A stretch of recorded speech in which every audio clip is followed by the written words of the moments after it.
The tulips are too excitable. It is winter here. Look how white everything is, how quiet, how snowed in. I am learning peacefulness, lying by myself quietly as the light lies on these white walls, this bed, these hands. I am nobody. I have nothing to do with explosions. I have given my name and my day clothes up to the nurses, and my history to the anesthetists, and my body to surgeons. They have propped my head between the pillow and the sheet cuff like an eye between two white lids that will not shut. Stupid pupil, it has to take everything in.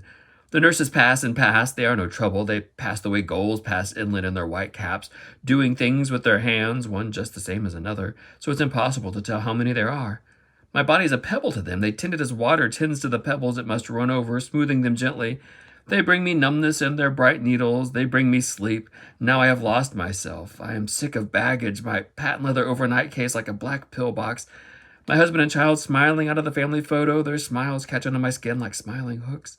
I have let things slip. A 30-year-old cargo boat stubbornly hanging on my name and address.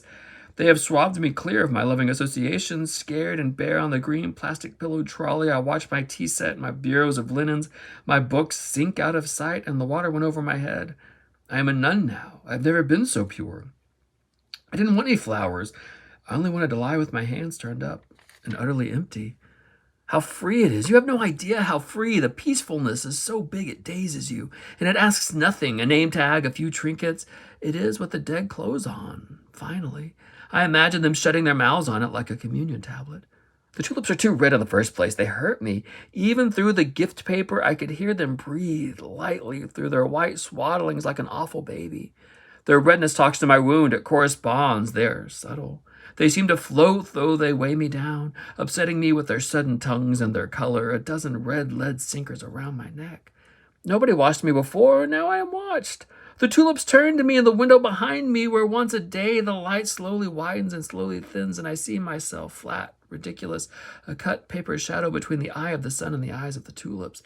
And I have no face. I have wanted to efface myself. The vivid tulips eat my oxygen. Before they came, the air was calm enough, calm and coming and going, breath by breath, without any fuss. Then the tulips filled it up like a loud noise. Now the air snags and eddies round them the way a river snags and eddies round a sunken rust-red engine. They concentrate my attention that was happy, playing and resting without committing itself.